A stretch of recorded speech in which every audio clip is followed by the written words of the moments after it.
तो 2022 वक्त है सत्ता का त्रिकोण समझने का। यूपी में 2022 की गूंज जोर शोर से सुनाई देने लगी है।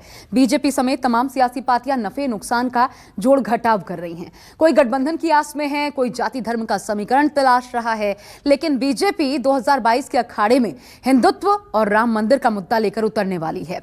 यूपी विधानसभा चुनाव के लिए क्या है बीजेपी का प्लान, देखिए आज हमारे स्पेशल कार्यक्रम 2022 में सत्ता का त्रिकोण में। श्री राम, जय जय श्री राम, जय जय श्री राम। भारत माता की। सियावर रामचंद्र की, सियावर रामचंद्र की। काशी और मथुरा की मस्जिदों का तुम्हारे पास नहीं है तो केस विड्रॉ करो ना। चलो काशी का केस विड्रॉ करो, मथुरा का केस विड्रॉ करो। 1000 साल पूर्व से हम भारत के सब लोगों का डीएनए, सब लोगों का निरपवाह डीएनए समान है। आरएसएस प्रमुख देश की राजनीति को विभाजनकारी बताकर जो कोस रहे हैं ये ठीक नहीं है। आज का दिन हिंदुत्व की कामयाबी का दिन है। यूपी में अगले साल होने वाले विधानसभा चुनाव को लेकर सभी दलों ने अपनी अपनी तैयारी तेज कर दी है। बीजेपी जहां सत्ता पर दोबारा काबिज होने की कोशिश कर रही है, तो वहीं एसपी और बीएसपी भी कुर्सी तक पहुंचने के लिए पूरी ताकत के साथ जुट गए हैं। यूपी में तेजी से बदले सियासी घटनाक्रम के बीच सत्ताधारी बीजेपी ने 300 सीट से ज्यादा जीतकर सत्ता में वापसी का दावा किया है। लेकिन सवाल यह है कि बीजेपी इतना बड़ा आंकड़ा कैसे पार करेगी। लखनऊ से लेकर दिल्ली तक बीजेपी में जबरदस्त मंथन चल रहा है, जिसमें 2022 की चुनावी लड़ाई के लिए बीजेपी ने कई हथियार तय कर दिए, जिनकी बदौलत पार्टी कमल खिलाने के मकसद से जमीन पर उतरने वाली। साल 2022 में सत्ता में वापसी के लिए योगी सरकार ने खुद के द्वारा किए गए कार्यों को गिनाने की एक रणनीति तैयार की है, जिसके तहत इरादे एक काम अनेक का नया नारा दिया गया है और जनता को ये बताने की कोशिश है कि चाहे बात महामारी की हो, किसान हित की हो, रोजगार की हो या फिर माफिया पर कार्रवाई की हो, योगी सरकार ने इन सभी मोर्चों पर जनता के लिए खूब काम किए हैं। हालांकि तय ये भी है कि बीजेपी के मुद्दों में हिंदुत्व का एजेंडा भी छाया रहेगा। इन 5 तस्वीरों से आपको समझ आ गया होगा कि बीजेपी 2022 के चुनावी अखाड़े में किन हथियारों के साथ उतरने वाली। यूपी चुनाव को लेकर हुए मंथन में तय हुआ कि पार्टी विकास के मुद्दे के साथ साथ हिंदुत्व के मुद्दे को नहीं छोड़ेगी। अपने एजेंडे के तहत पार्टी राम मंदिर से लेकर काशी विश्वनाथ मंदिर और मथुरा में कृष्णोत्सव के भव्य आयोजन को मुद्दा बनाकर लोगों से वोट मांगेगी। उत्तर प्रदेश में विधानसभा चुनाव से पहले बीजेपी काशी से लेकर प्रयागराज और अयोध्या से लेकर मथुरा तक किए गए विकास कार्यों और धार्मिक आयोजनों को लेकर जनता के बीच जाएगी। यही नहीं, ब्रज तीर्थ विकास परिषद, विंध्य धाम तीर्थ विकास परिषद और चित्रकूट धाम तीर्थ विकास परिषद के गठन को भी अपनी उपलब्धि के तौर पर ही गिनाएगी। यूपी विधानसभा चुनाव से पहले अयोध्या एक बार फिर सियासत की धुरी बन चुका है, क्योंकि राम की नगरी में होने वाली किसी भी राजनीतिक हलचल का सीधा असर सूबे के दूसरे इलाकों में भी दिखाई देता है। इसलिए अयोध्या बीजेपी के प्लान में सबसे ऊपर है। यहाँ तक दावा तो ये भी है कि 2022 का चुनाव योगी आदित्यनाथ यहाँ से लड़ सकते हैं। योगी आदित्यनाथ अपने 4.5 साल के शासन में 20 बार अयोध्या में राम के दर्शन कर चुके हैं। ये जरूर है कि राम मंदिर का निर्माण हो रहा है, देव दीपावली हुई है, हमारी संस्कार, हमारी संस्कृति, हमारी पूजा पद्धति, इन सब की तरफ विपक्ष का भी जो पहले एक रुख होता था नकारात्मक, उसको मैंने सकारात्मक किया है। इन सब चीजों को लेकर जनता के बीच में जाएंगे। और हिंदुत्व का एजेंडा ये क्या शामिल करेंगे? हिंदुत्व का एजेंडा तो सुप्रीम कोर्ट ने बता दिया कि जीवन शैली है। हिंदू कुश पर्वत के तहत रहने वाले जितने भी भारतीय हैं वो सभी उस शैली को, अपने जीवन शैली को अपनाते हैं। और जहाँ तक इनका हिंदुत्व का सवाल है तो ये तो छद्म हिंदुत्व का हो रहा है और उसको कोरोना काल में पूरे देश ने देख लिया कि जिस तरीके से गंगा जी के पाट पर हिंदुओं की लाशों को कुत्तों से नचवाया है इस सरकार ने, वो कहीं छिपा हुआ नहीं है। 1200 एकड़ में नई अयोध्या बसाई जाएगी। 81 देशों के धार्मिक दूतावास तैयार होंगे। शहर में 20,000 करोड़ से ज्यादा की परियोजनाओं पर काम हो रहा है। मर्यादा पुरुषोत्तम श्री राम अंतर्राष्ट्रीय हवाई अड्डा की शुरुआत को लेकर भी योगी गंभीर है। अयोध्या में 6 भव्य द्वार बनाए जाएंगे। सरयू नदी के आसपास सौंदर्यीकरण का काम हो रहा है। अयोध्या में दशकों से चला आ रहा राम मंदिर विवाद अब खत्म हो चुका है। भव्य राम मंदिर तेजी से बन रहा है, लेकिन बीजेपी के लिए ये अभी भी बड़ा चुनावी मुद्दा है। योगी सरकार इसको अपनी बड़ी उपलब्धि के तौर पर देख रही है, जिसे वो 2022 के चुनाव में भुनाने की पूरी कोशिश करेगी। 2022 में अयोध्या के साथ साथ बीजेपी के एजेंडे में प्रधानमंत्री मोदी की संसदीय सीट काशी का कायाकल्प भी है। प्रधानमंत्री मोदी का ड्रीम प्रोजेक्ट कहे जाने वाले श्री काशी विश्वनाथ धाम को बीजेपी विधानसभा चुनाव से पहले पूरा कर लेना चाहती है। साथ ही इसको विकास के मॉडल के तौर पर लोगों के बीच लेकर जाने की भी रणनीति में जुटी है। वाराणसी में इस वक्त 800 करोड़ की लागत से काशी विश्वनाथ कॉरिडोर तैयार हो रहा है। कॉरिडोर में 7 तरह के खास पत्थरों का इस्तेमाल हो रहा है। 33,075 स्क्वायर फीट में मंदिर परिसर तैयार किया जा रहा है, जबकि पूरा कॉरिडोर 5,27,730 स्क्वायर फीट भूमि पर बन रहा है। गंगा परियोजना और गंगा गैलरी पर भी काम हो रहा है। म्यूजियम और आध्यात्मिक पुस्तक केंद्र बन रहे हैं। दावा किया जा रहा है कि योगी सरकार प्रधानमंत्री मोदी के सपने को साकार करके चुनाव में फायदा लेने का प्लान तैयार कर रही है। कहा तो ये भी जा रहा है कि चुनाव से पहले ही इसको तैयार कर सरकार जनता को समर्पित कर देगी। की छवि, एक ईमानदार नेतृत्व, भय मुक्त समाज, विकास और उत्तर प्रदेश में निवेश, बेरोजगारी खत्म करना, ये तमाम ऐसे मुद्दे रहेंगे जो जनता के बीच में जाने वाले हैं। एक चीज तय है कि जनता इस बार असलियत के मुद्दों पर चुनाव लड़ेगी। जनता बेरोजगारी के बारे में भी पूछेगी आपसे, जनता आपसे कोरोना काल की विफलताओं के बारे में पूछेगी, आपकी कानून व्यवस्था के बारे में पूछेगी, और जनता आपसे ये भी पूछेगी कि आज रामलला की जो तस्वीर है सबसे ऊपर क्यों और 2014 के एजेंडे में सबसे नीचे क्यों। एक तरफ जहां यूपी में जाति धर्म का गुणागणित चल रहा है, सियासी दल अपने अपने हिसाब से समीकरण तैयार कर रहे हैं, लेकिन बीजेपी अपने ही पुराने मुद्दों को नए पैकेट में भरकर जनता के बीच जाने की तैयारी में है। उत्तर प्रदेश विधानसभा चुनाव में हिंदुत्व बीजेपी का सबसे बड़ा ट्रम्प कार्ड हो सकता है। उत्तर प्रदेश में राम मंदिर निर्माण के साथ 2022 का पहला चुनाव होगा। इस चुनाव में बीजेपी राम मंदिर के मुद्दे को भुनाने में कोई कोर कसर नहीं छोड़ेगी।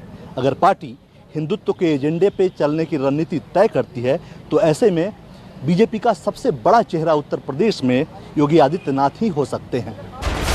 भले ही कोरोना की दूसरी लहर में योगी सरकार ने टीकाकरण से लेकर टेस्टिंग तक में काफी काम किया, लेकिन फिर भी चुनाव में जीत की राह इतनी भी आसान नहीं है। शायद यही वजह है कि पार्टी एक बार फिर राम के नाम पर अपनी चुनावी नैया पार लगाने की कोशिश करेगी। Bureau report, news 24।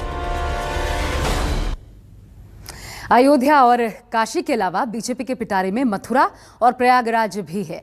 पार्टी ने कुंभ की सफलता और कृष्ण जन्मोत्सव के आयोजन को लोगों के बीच लेकर तैयारी कर ली है। उधर बीजेपी की रणनीति को फेल करने के लिए कांग्रेस भी मैदान में उतर चुकी है।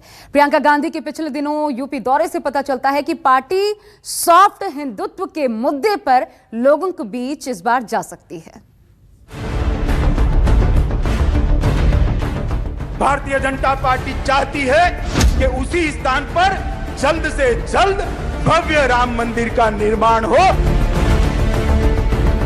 मंदिर का विरोध किसी प्रकार करना ऐसी जिनकी एक कुत्सित इच्छा रहती है, ऐसे लोग बाबर को मुसलमानों से जोड़ते गलत बात है। दिसंबर 1992 को संघ परिवार ने बाबरी मस्जिद की शहादत की। कौन ताकत है जो आपको रोक सकता है मंदिर बनाने से? जब ढांचा ढाने से नहीं कोई रोक पाया तो मंदिर बनाने से कौन रोक पाया? अब तो निर्माण होना है। हिंदुत्व की आड़ में किस्म किस्म के हथकंडे इस्तेमाल करके लोगों की भावनाओं को भी भड़का रहे हैं। जो राम के भक्त होंगे वही राम राज्य ला सकते हैं, जो राम के भक्त नहीं होंगे वो राम राज्य ला ही नहीं सकते। 2022 के विधानसभा चुनाव को भले ही अभी कुछ वक्त हो, लेकिन बीजेपी ने यूपी विधानसभा चुनाव का शंखनाद कर दिया है।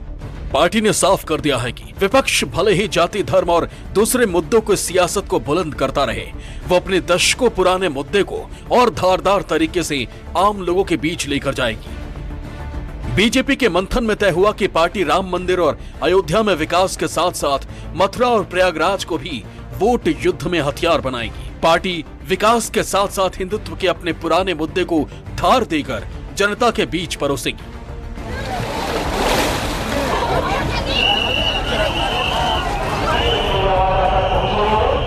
भीड़ बेशुमार थी, तैयारी शानदार थी।